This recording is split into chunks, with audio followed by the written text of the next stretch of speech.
अभी तक इस सीरीज़ में हमने जो पढ़ा था वो पढ़ा था बेसिकली कि जो आपका बिलीरुबिन की कंजुगेशन से पहले पहले जो होता है, जो अनकंजुगेटेड हाइपर बिलीरुबिनीमिया की वजह से जॉइंटिस की काजेज़ होती हैं, उसको हमने कवर किया था। अब इस पोर्शन के अंदर हम करेंगे कि जब बिलीरुबिन की कंजुगेशन हो गई है तो उसके बाद उसके अंदर क्या मसले आ रहे हैं जिसकी वजह से कंजुगेटेड हाइपर बिलीरुबिनीमिया की वजह से जॉइंटिस कॉज हो रहा है। जिसके अंदर सबसे पहले ये हुआ कि जब कंजुगेटेड बिलीरुबिन बन गया तो उसकी ड्रेनेज होनी है through active transporter into biliary canalicular system. तो वो एक्टिव ट्रांसपोर्टर जो है वो आपके अफेक्ट हो गए। उसके अंदर सबसे पहले हमारे पास इन हेरिडिटरी डिसऑर्डर के अंदर आता है डुबिन जॉनसन और रॉटर सिंड्रोम। दोनों के अंदर एक्टिव ट्रांसपोर्टर आपके जो है वो डिस्टर्ब होते हैं, लेकिन दोनों के अंदर जो मेन डिफरेंस है वो ये है कि जो डुबिन जॉनसन होता है उसके अंदर ना सिर्फ बिलीरुबिन की ड्रेनेज बल्कि एक्टिव मेटाबोलाइट्स ऑफ कैटाकोलामीन्स जो होते हैं वो भी डिस्टर्ब हो जाते हैं, जिसकी वजह से जो कैटाकोलामीन है वो जाके लीवर में डिपॉजिट हो जाते हैं और लीवर को कैरेक्टरिस्टिक ब्लैक कलर देते हैं, जबकि रोटर के अंदर सिंपल आपके बिलीरुबिन ही अफेक्ट होता है। उसके अलावा हमारे पास आता है कि आपका जो अब एक्टिव ट्रांसपोर्टर के बाद आपका बिलीरुबिन ने कहाँ पे आना है, in your intrahepatic biliary canalicular system. तो इंट्राहेपेटिक बिलियरी कैनालिकुलर सिस्टम के अगेंस्ट अगर कोई आपका ऑटो इम्यून प्रोसेस एक्ट करने लग जाए तो उसकी वजह से भी आपके कंजुगेटेड हाइपर बिलीरुबिनीमिया होगा। अब उसके अंदर सबसे पहले हमारे पास आता है प्राइमरी बिलियरी सिरोसिस, जिसके अंदर क्या होगा, हमारे पास एक यंग फीमेल होगी इन हर 30, यंग और ओल्ड एज में भी हो सकता है लेकिन मोस्ट कॉमनली इन 30s में फीमेल होगी, और उससे क्या होगा, इचिंग होगी और साथ उसे जॉइंटिस के सिम्टम्स होंगे।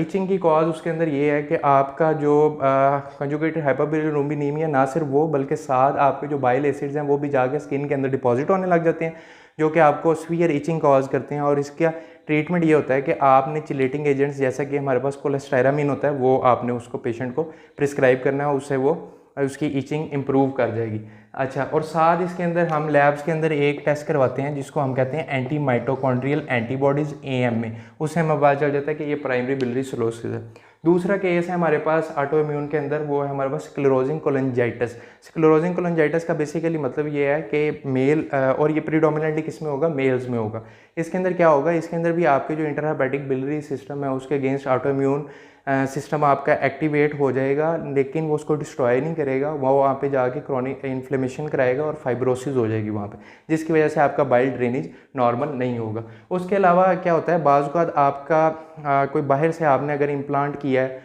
कोई ब्लड ट्रांसफ्यूज़ किया है, तो आपकी बॉडी का जो इम्यून सिस्टम है उसके अगेंस्ट रिएक्ट कर जाता है और आपको ब्लडी डायरिया होगा, रैशेज़ होंगे और साथ ऑब्स्ट्रक्टिव जॉइंटिस डेवलप हो जाएगा। इस डिजीज़ को हम क्या कहते हैं, ग्राफ्ट वर्सेस होस्ट डिजीज़। उसके अलावा कुछ ड्रग्स होते हैं जो आपके बाइल के फ्लो को कम कर देते हैं, जिसके अंदर मोस्ट कॉमन हमारे पास जो है वो ओरल कॉन्ट्रासेप्टिव पिल है, जो कि एस्ट्रोजन के लेवल को आपके अबव कर देते हैं और बाइल फ्लो को रिड्यूस कर देते हैं। ये आपके इंट्राहेपेटिक कॉजेज़ अभी तक हमने डिस्कस कर ली। उसके बाद जब बाइल बन गया, बिलियरी कैनालिकुलर सिस्टम से निकल के राइट और लेफ्ट हेपेटिक डक्ट में चला गया, तो वहाँ पे भी कोई ऑब्स्ट्रक्शन हो सकती है, और ये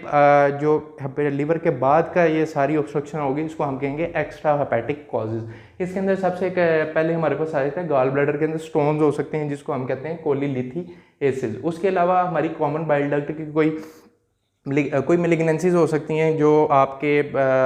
ऑब्स्ट्रक्शन कॉज कर सकती हैं, जिसके अंदर हमारे पास कॉमन बाइल डक्ट की मेलिग्नेंसी हो सकती है, एम्पुला ऑफ वेटर की हो सकती है, हेड ऑफ पेनक्रियाज की हो सकती हैं, जिसके अंदर वो मैकेनिकल इफेक्ट प्रोड्यूस करेंगे और बाइल को फ्लो नहीं होने देंगे। उसके अलावा क्या हो सकता है कि आप का कोई स्टोन ट्रिकल डाउन करके आके बाइल डक्ट के अंदर वो इम्पैक्टेड हो गया और उसकी वजह से क्या हुआ है, उसको हमने रिट्रीव किया थ्रू ERCP, और जब ERCP के थ्रू रिट्रीव किया थ्रू मैनुअल मैनिपुलेशन, वहाँ पे कोई इन्फ्लेमेशन हो सकती है, स्कारिंग हो सकती है, जिसकी वजह से आपका स्ट्रक्चर बन सकता है। उसके अलावा आपकी बाइल डक्ट के अंदर कोई सिस्ट बन सकती है, जिसको हम कहते हैं कोलिडोकल सिस्ट। और ये लास्टली जो एक्स्ट्राहेपेटिक कॉज है उसके अंदर आ जाती है स्कैरिस लैम्ब्रिकॉइड। एक हमारे पास पैरासाइट है जो आपकी GIT से होता हुआ स्फिंक्टर ऑफ ओडाई में आके फंसता है, स्फिंक्टर ऑफ ओडाई में आगे जब वहाँ पे फंसेगा, वहाँ पे इन्फ्लेमेशन कॉज करेगा और वो बाइल के नॉर्मल फ्लो को इम्पीड करेगा, जिसकी वजह से आपका क्या होगा, कंजुगेटेड हाइपर बिलीरुबिनीमिया होगा। अब इसके बाद जो हम लास्ट सीरीज़ है इस जॉइंटिस के लेक्चर की, उसके अंदर हम लैब्स डिस्कस करेंगे, क्योंकि एज ए मेडिकल स्टूडेंट सिर्फ ये जानना कि जॉइंटिस है, डायग्नोज कर दिया, ये काफ़ी नहीं है, this is not good enough. आपको ये पता होना चाहिए कि जॉइंटिस की स्पेसिफिक कॉज क्या है, उसकी लैब्स को इंटरप्रेट करना आपको आना चाहिए ताकि पेशेंट को ज़्यादा बेनिफिट हो सके।